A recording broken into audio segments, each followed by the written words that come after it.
दोस्तों नमस्कार। जलते प्रश्न चैनल पर अभिव्यक्ति प्रस्तुत करने मैं किशन जेठवानी कमज़ोर वक्त की मैली चादर लपेट कर आया हूँ। इंसानियत के समुद्र में संवेदनशीलता को खोजते खोजते मेरे प्रयास घायल हो चुके हैं। दोस्तों, समय समय पर मिले आघात दिल में पके फैले जख्मों की मवाद को स्याही समझकर कलम में भरकर प्यासे कागजों पर मैंने चंद हर्फ उकेरे हैं। दोस्तों, जहन्नुम में हैं मध्यम श्रेणी के लोग जिनकी न्यायपालिका में ठोस और गहरी आस्था तथा विश्वास है। धनवान न्याय को रोंदते और कुचलते हैं, बाकी कुछ बचा तो रसूखदार दबंग जुर्मकार गुंडे और बदमाश ले गए। उन लोगों को सिस्टम का भी सहयोग और समर्थन प्राप्त होता है। दोस्तों, सतना जिले के अमदरा में सड़क दुर्घटना में एक व्यक्ति की मृत्यु हो गई। मृतक की लाश 4 पहिया वाहन में फंस गई। मौके पर अमदरा थाना पुलिस पहुंच गई। पुलिस लाश वाले वाहन को टोचन कर थाने ले गई। लगभग 24 घंटे के बाद कटर का इंतजाम हो गया। कटर से वाहन को काटकर लाश बाहर निकाली गई।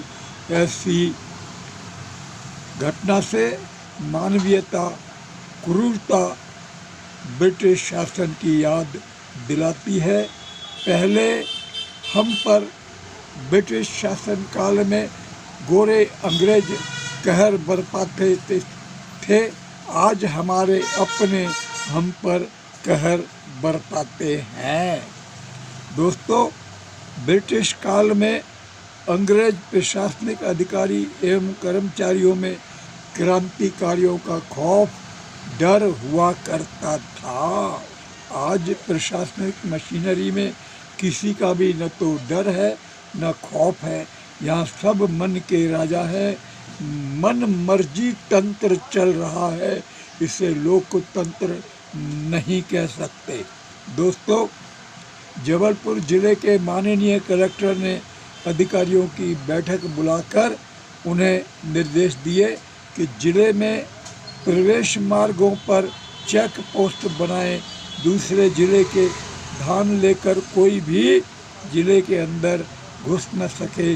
काश ऐसी सक्रियता और ऐसी व्यवस्था कोरोना संक्रमण के खिलाफ की गई होती तो आज तस्वीर कुछ और होती।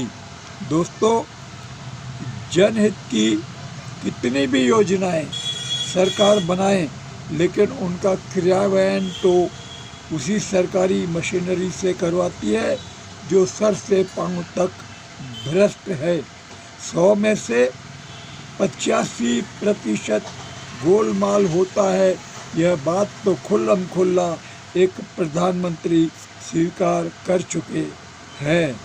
दिल जले दनादन न्यायपालिका में जनहित याचिकाएं लगाते हैं, सरकार के काम में अड़ंगे डालते हैं, आम आदमी तक योजनाओं का लाभ नहीं पहुंचने देते। ये सबको है पता। दोस्तों, न्यायपालिका भी कहती है देश के विभिन्न न्यायालयों में 3 करोड़ से अधिक मामले लंबित हैं। सारा आसमान फटा हुआ है। माननीय प्रधानमंत्री जी नरेंद्र मोदी जी, भारत के मुख्य न्यायाधीश जी, विधि और न्याय मंत्री जी, गृह मंत्री जी और प्रदेश स्तर पर हाई कोर्टों के मुख्य न्यायाधीश और न्यायाधीश कहाँ कहाँ पाबंद लगाएंगे, कहाँ करेंगे रफू, ये एक सवाल है।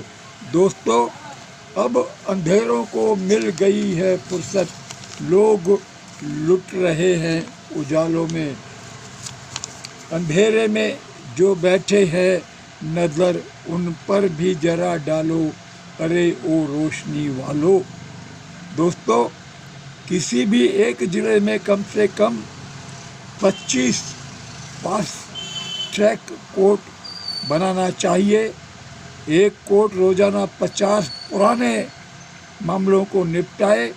इस प्रकार एक ज़िले में एक दिन में 1250 मामलों का निराकरण हो सकता है। इस तरह एक साल के अंदर 4,56,000 लगभग, उससे भी अधिक पुराने मामले ख़त्म किए जा सकते हैं। लोगों को कोर्ट कचहरी के चक्करों से मुक्ति दिलाई जा सकती है। दोस्तों, प्रकरणों की फाइलों के अंबार तभी कम होंगे जब नियत साफ होना चाहिए, रात दिन काम करने की जज्बा होना चाहिए, लक्ष्य प्राप्त करने का मादा होना चाहिए। दोस्तों, ब्रिटिश शासन के दौर में बने कानूनों को तो ख़त्म करना ही पड़ेगा। दोस्तों, ये आज़ादी पूरी नहीं, अधूरी है। आज़ादी केवल राजनेताओं को और सत्ता सिंहासन पर बैठने वाले सत्ताधीशों, अफसरशाहों को मिली है। आम नागरिक को आज़ादी नहीं मिली है, उसके लिए आज़ादी है ही नहीं। जो कहर वो पहले झेलता था अंग्रेज़ों के, आज अपनों के झेल रहा है।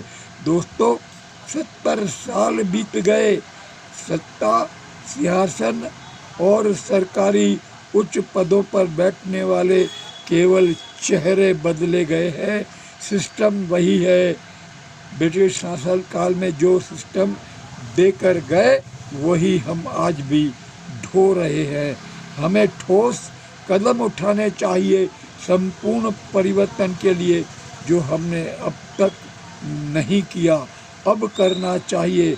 भारत के लोगों को समय रहते करना चाहिए, वरना लाखों बलिदानियों की आत्माएं भारत के लोगों को क्षमा नहीं करेंगी। चंद्रशेखर आज़ाद, सुभाष चंद्र बोस, भगत सिंह, राजगुरु, सुखदेव, वीर सावरकर, झांसी की रानी वीरांगना दुर्गावती कभी भारत के लोगों को क्षमा नहीं करेंगी। अगर समय रहते परिवर्तन नहीं किया गया तो यही निवेदन है, यही अपील है, समय रहते कुछ करो दोस्तों। भारत माता की जय।